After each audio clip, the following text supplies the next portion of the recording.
Dans cette vidéo, tu verras comment prendre une fraction d'une figure. Alors ici, j'ai représenté un rectangle vert qui a pour longueur 6 carreaux et pour largeur 4 carreaux.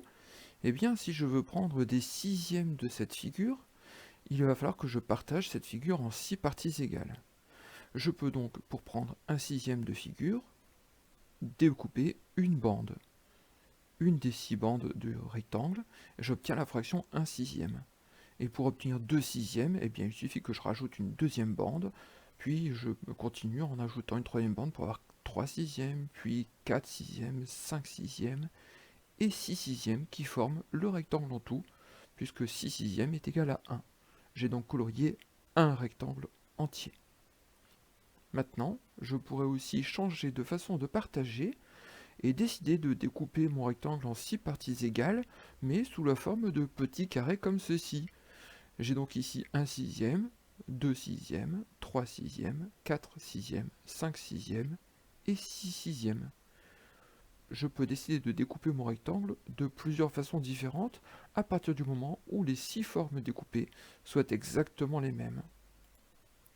Je pourrais choisir de découper mon rectangle comme ceci, de façon à avoir 1 sixième, 2 sixièmes, 3, 4, 5 et 6 sixièmes. Je me rends bien compte que les 6 parties coloriées sont exactement les mêmes, elles ont juste été tournées l'une par rapport à l'autre. Qu'en est-il si je veux découper un disque en sixième? Eh bien je peux le découper de cette façon, en secteur angulaire d'angle 60 degrés. Bien sûr, puisque le tour complet correspond à un angle de 360 degrés, si je divise ces 360 degrés en 6, j'obtiens bien 360 divisé par 6 égale 60. Donc je trace un secteur de 60 degrés d'angle au centre, et j'obtiens un sixième du disque.